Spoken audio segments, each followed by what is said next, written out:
Espíritu, vamos a recibir una palabra que el Señor me dio, más que una meditación, es una porción de la palabra que, bueno, la palabra es viva y eficaz y habla por sí sola. Vamos a hacer una pequeña oración. Gracias, Padre, por permitirnos hoy estar aquí, Señor, porque no hay nada más agradable, Padre, que estar rendidos ante tu presencia, Señor. Gracias, Padre, por este momento tan precioso, Padre, que podemos vivir, Señor, aquí contigo, Padre, y entre los hermanos, Señor. Es tan linda, Padre, esta comunión, Señor, y es tan lindo servirte, Padre, honrarte y glorificarte, Señor. Te damos gracias y te pedimos, Señor, que seas tú, Padre, a través del Espíritu Santo, Señor, guiándonos y dándonos sabiduría, que nos puedas hablar a nuestros corazones, Señor, y que esta palabra no nos deje fríos, Señor, ni mediocres, Padre, sino que sea un llamado de atención, Padre, para que podamos cambiar, Señor, y limpiar nuestro corazón, Señor. En el nombre de Jesús, amén. Bueno, yo estuve leyendo Jeremías este tiempo y traje una porción de Jeremías. Voy a leer varios versículos, los tengo anotados y eso después se los paso. Y vamos a ir viendo por partes.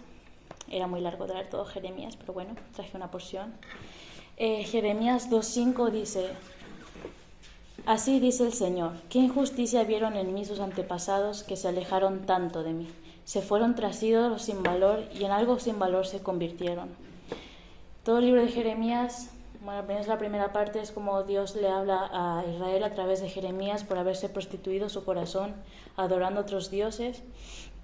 Y el Señor acá yo lo sentí con dolor, que decía, qué injusticia, qué fue lo que yo hice para que se alejaran tanto de mí, que vieron sus antepasados, que se dejaron estar tanto tiempo, tanta distancia lejos de mí. Dice, se fueron tras Dios sin valor, y no solo se fueron tras otros dioses, sino que ellos mismos se convirtieron en algo sin valor. El 2:10 dice, crucen a las costas de Chipre y miren, envíen mensajeros a Cedar e infórmense bien. Fíjense si ha sucedido algo semejante. ¿Hay alguna nación que haya cambiado de dioses a pesar de que no son dioses? Pues mi pueblo ha cambiado su gloria por lo que no sirve para nada. Dios le decía, miren a su alrededor. ¿Hubo un pueblo que sea tan promiscuo por decirlo de alguna forma, de que se haya prostituido su corazón entre otros dioses? Dice, no. Son dioses sin valor, dioses inexistentes, ídolos que no sirven para nada, ídolos inútiles, y aún así ellos fueron más fieles a sus ídolos inútiles que ustedes, o sea, mi pueblo, a mí, que soy Dios. Dice, ¿hay alguna nación que haya cambiado de dioses a pesar de que no son dioses? Y esto me recordó a una amiga que me dijo una vez, a mí me sorprende de los islámicos de que son muy fieles a Dios. Y a mí me dio una bronca porque dije, ¿cómo puede ser que tenga que pensar en una religión que sea fiel a su Dios y no lo primero que no diga es los cristianos, sino que hable de los islámicos? Y esto me llamó mucho la atención aquella vez porque yo no estaba siendo del todo fiel y es como que, ¿de qué me estoy quejando si yo misma, que soy el ejemplo que tendría que dar de un cristiano, no era una cristiana verdaderamente entregada, ¿no? El Señor estaba... Bueno, perdón, Señor. Dice, ¿hay alguna nación que haya cambiado de dioses a pesar de que no sean dioses? Dice, pues mi pueblo ha cambiado su gloria por lo que no sirve para nada. El 2:13 dice, dos son los pecados que ha cometido mi pueblo. Dice, me han abandonado a mí, fuente de agua viva, y han cavado sus propias cisternas rotas que no retienen agua. O sea, dos fueron los pecados de Israel, no solo le abandonaron, que Dios es la fuente de vida, la fuente de paz, la fuente de toda esperanza, sino que encima quisieron llevar sus propios caminos cavando sus propias cisternas. Dejaron a un lado la voluntad de Dios por hacer la voluntad de ellos. Cisternas rotas que no retienen agua. Encima era una voluntad inútil. Estaban siguiendo sus propios caminos que no llevaban a ningún lado, dejando a un lado al Dios que es la fuente de toda vida. El 2:20 al 23 dice, desde hace mucho tiempo quebraste el yugo, te quitaste las ataduras y dijiste, no quiero servirte. Sobre toda colina alta y bajo todo árbol frondoso, y te entregaste a la prostitución. ¿Cuántas veces escuchamos la voz de Dios que nos manda a hacer algo, que nos dice por ahí, ¿no? Y nosotros ignoramos la voz y nos dejamos llevar por otras cosas, ¿no? Dice el 21, yo te planté como vid selecta con semilla genuina.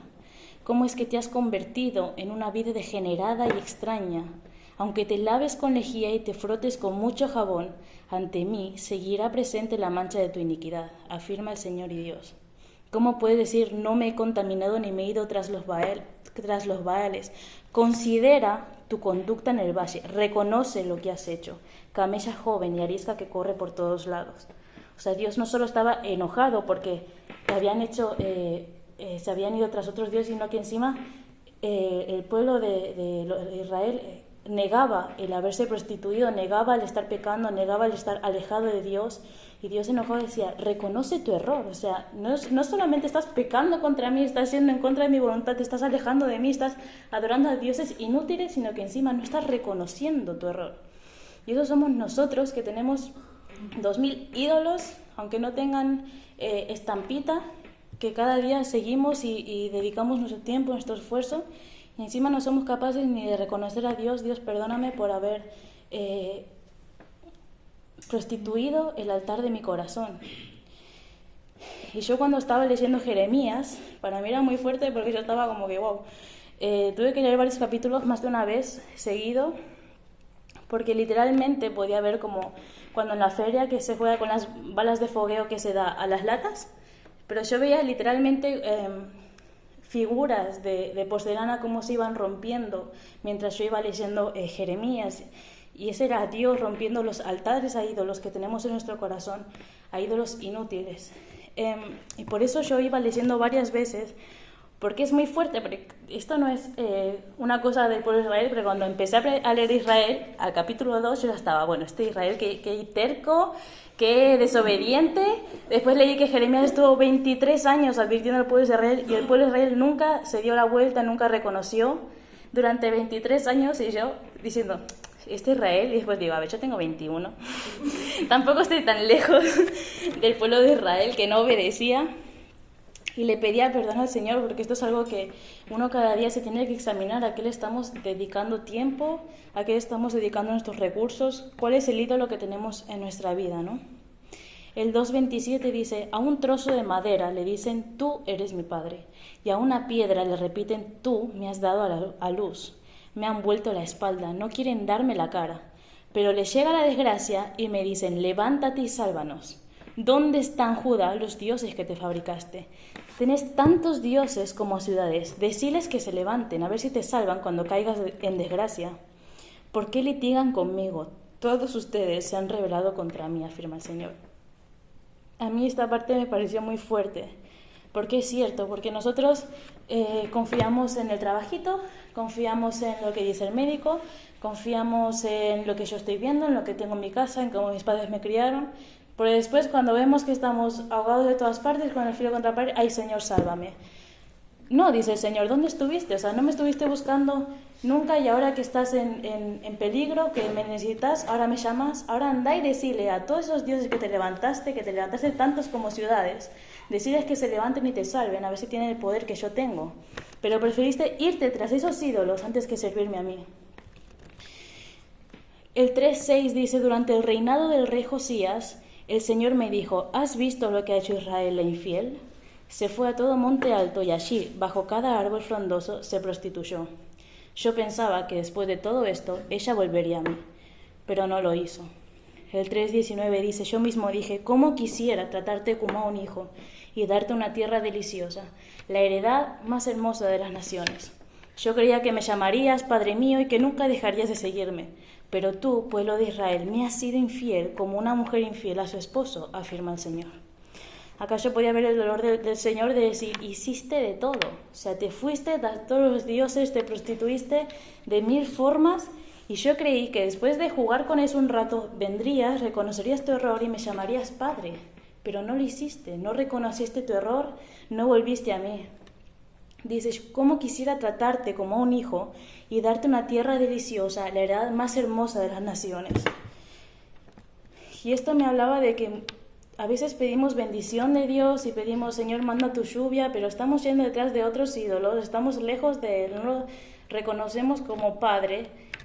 Y el Señor dice, yo quisiera tratarte como a un hijo y darte una tierra deliciosa, pero ¿cuándo te volviste a mí? ¿Cuándo reconociste tu error? ¿Cuándo reconociste que habías pecado contra mí, que te hayas alejado contra mí, que prostituiste tu corazón? Dice, yo creí que me llamarías Padre mío y que nunca dejarías de seguirme, pero fallamos. Hay días que no lo seguimos tanto como ayer o como mañana, como hoy en vigilia. Hay días que nos alejamos, hay días que nos olvidamos, hay días que somos conscientes pero no queremos. Dice, yo creía que me llamarías Padre mío y que nunca dejarías de seguirme, pero tú, pueblo de Israel, me has sido infiel como una mujer infiel a su esposo. El 10.3 dice, las costumbres de su pueblo no tienen valor alguno.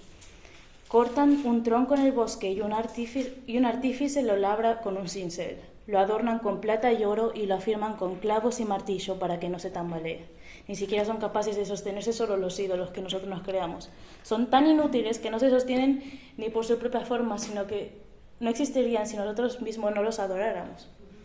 Sus ídolos no pueden hablar, parecen espantapájaros en un huerto de pepinos. Tienen que ser transportados porque no pueden ni caminar.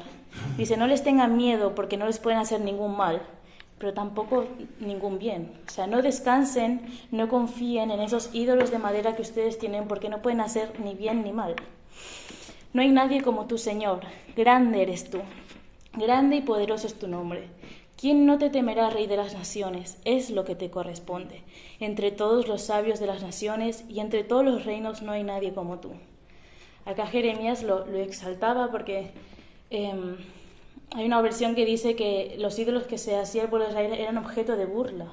O sea, imagínate al Señor viendo y diciendo, yo a mis hijos en mi mano tienen todo y ellos se van a mendigar allá afuera, están mendigando en un trabajo por un poco de dignidad, cuando yo ya les di mi dignidad, les reconocí como hijos, les di mi identidad.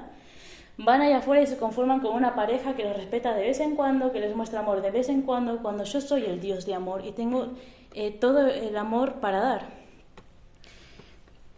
Y tantas cosas mendigando por un trabajito y Señor, a ver si puedo conseguir llegar a fin de mes cuando eres el Dios de las riquezas. Dios nos mira desde arriba y dice, pero a ver, ¿en qué te estás fijando? ¿Con qué te estás conformando cuando yo soy el Dios poderoso, el Dios de gloria, el que creó los cielos y la tierra? Tenemos al Dios que abrió el mar en Egipto para que cruzaran, el Dios que para las aguas, que para los vientos, y estamos preguntando, Señor, ¿será que, no sé, que haces que mi esposo me deje de ser infiel?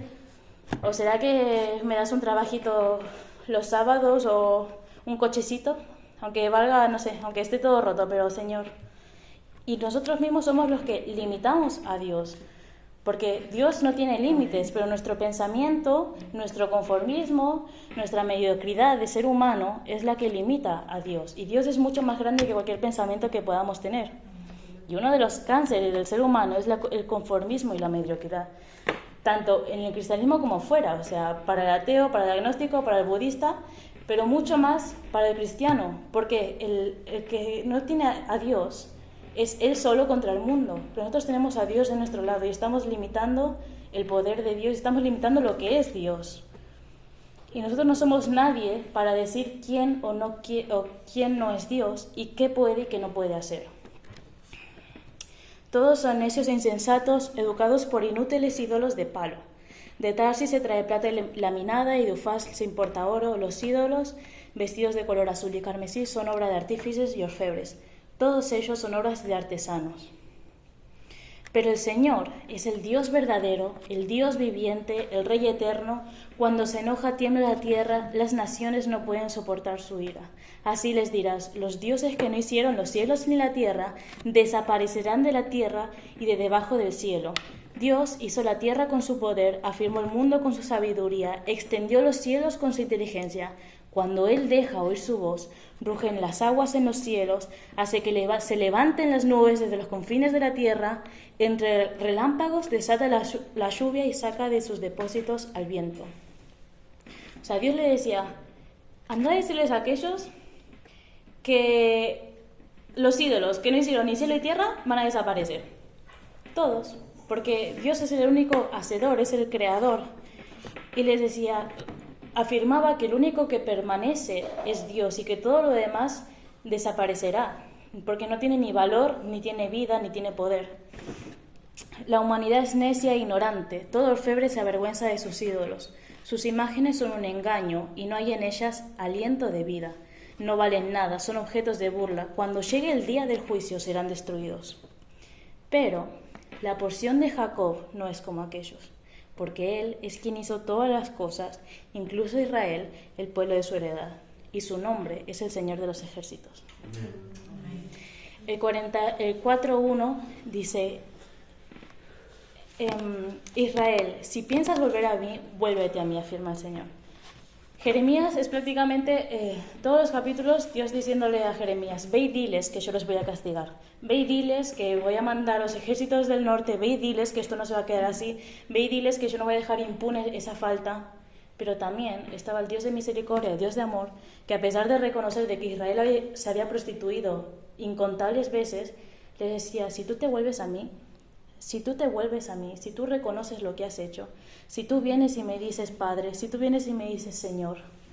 Y aún así Israel se dio el lujo de no escuchar, de ignorar eso, de que a pesar de que Dios estaba siendo misericordioso, de que les estaba dando la mano cuando no éramos merecedores de que Dios nos diera la mano, de rechazarla, de ignorar, de no reconocer los errores. Y Dios le decía, Israel, si te vuelves a mí, Israel, si vienes y me dices, Padre mío, ¿y dónde estuvo Israel? ¿Y dónde estamos nosotros? ¿De qué lado nos ponemos nosotros? Dice, Israel, si piensas volver, vuélvete a mí, afirma el Señor. Si quitas de mi vista tus ídolos abominables y no te alejas de mí, si con fidelidad, justicia y rectitud juras diciendo tan cierto como el Señor vive, entonces en Él serán benditas las naciones y en Él se gloriarán. Este es uno de los ejemplos de cuando Dios le dice a Israel, vuélvete a mí, porque son muchas las veces en las que Dios le dice a Israel, te voy a castigar, pero también son muchas las veces en las que Dios le dice, Israel, si te vuelves a mí. El 4:3 dice, así dice el Señor a los habitantes de Judá y de Jerusalén, abran surcos en terrenos no labrados y no siembren entre espinos. Esto es una metáfora que representa que preparemos el corazón para recibir la palabra de Dios, pero dice, y no siembren entre espinos. Así como un terreno sin labrar no puede producir buena cosecha, un corazón endurecido, un corazón con malezas, un corazón con semilla, con raíz plantada de cosas que no vienen de Dios, no pueden recibir bendición ni justicia. Los espinos representan obstáculos, pecado, malas costumbres que impiden que lo bueno crezca. Repito, abran surcos en terrenos no labrados y no siembren entre espinos. El 4:4 dice, habitantes de Judá y de Jerusalén, circunciden sus corazones, circuncídense para honrar al Señor, no sea que por la maldad de sus obras mi furor se encienda como el fuego y arda sin que nadie pueda apagarlo. Yo puse acá que la obediencia es la obediencia como clave para una relación de pacto y genuina con Dios. Si yo no tengo un corazón circunciso, si yo no tengo un corazón humillado, si yo no tengo un corazón rendido a la obediencia, si no reconozco a Dios como Padre, si yo no soy obediente, no puedo seguir sus mandatos, no puedo seguir su voluntad, nunca voy a tener una relación de pacto y nunca voy a tener una relación genuina con Dios. Y termino con esto, Efesios 1:17, y quiero que lo tomen como una oración personal. Efesios 1:17 dice, pido que el Dios de nuestro Señor Jesucristo, el Padre glorioso, les dé el espíritu de sabiduría y de revelación para que lo conozcan mejor. Pido también que les sean iluminados los ojos del corazón para que sepan a qué esperanza Él los ha llamado. Dios no nos llamó para andar mendigando amor, para andar mendigando dignidad, para andar mendigando sanidad, para andar mendigando un alquiler. Dios nos llamó para ser salvos en Él, para ser glorificados. Dios no murió en una cruz para que nosotros vivamos tirados en el piso, sino que nos llamó a esperanza y a gloria. Para que sepan a qué esperanza Él los ha llamado, cuál es la riqueza de su gloriosa herencia entre pueblo santo. Pero para heredar todo eso tenemos que formar parte del pueblo santo, no parte del pueblo hereje, no parte del pueblo prostituido, sino del pueblo santo. Y cuán incomparable es la grandeza de su poder a favor de los que creemos. Ese poder es la fuerza grandiosa y eficaz que Dios ejerció en Cristo cuando lo resucitó de entre los muertos y lo sentó a su derecha en las regiones celestiales, muy por encima de todo gobierno y autoridad, poder y dominio y de cualquier otro nombre que se invoque, no solo en este mundo, sino también en el venidero. Dice, y lo dio por cabeza, todo fue sometido bajo los pies de Jesús, muy por encima. Jesús no está peleando su puestito con el diablo, sino que él está muy por encima de todo. Y dice, y Jesús fue entregado como cabeza al pueblo de Dios, a su iglesia. O sea, todo fue sometido bajo Jesús, y Jesús, que es rey y poderoso y soberano sobre todo eso, fue entregado como cabeza nuestra. Entonces nosotros tenemos la bendición de que tenemos un Dios vivo y de que la iglesia no camina sola, sino que está guiada y gobernada directamente por Jesús. Y la palabra cabeza viene de kefalé en griego, que no solo significa líder, sino que también fuente de vida. O sea, nuestro Dios, o sea, Jesús, no es solo cabeza, no solo es líder, no solo nos guía, sino que es nuestra fuente de vida. Y todo lo malo y todo lo que nos pueda pasar y todo lo que venga en contra ya está sometido sobre los pies de Dios, de Jesús, y Él es el que nos guía, y es el que está a nuestro lado como un líder, y es nuestra fuente de vida. Amén. Y dice, Dios sometió todas las cosas al dominio de Cristo y lo dio como cabeza de toda la iglesia. Vuelvo al 19 que dice, y cuán incomparable es la grandeza de su poder a favor de los que creemos. Ese poder es la fuerza grandiosa y eficaz que Dios ejerció en Cristo cuando resucitó de entre los muertos y lo sentó a la derecha en las regiones celestiales, muy por encima de todo gobierno y autoridad, poder y dominio y de cualquier otro nombre que se invoque, no solo en este mundo, sino también en el venidero. Por último, el 22 dice, Dios sometió todas las cosas al dominio de Cristo y lo dio como cabeza a toda la iglesia, y dice, esta, que es su cuerpo, es la plenitud de aquel que lo llena por completo. Y plenitud no solamente porque Jesús necesite algo de nosotros, sino porque su obra y presencia se manifiestan plenamente a través de la iglesia que somos nosotros. Amén.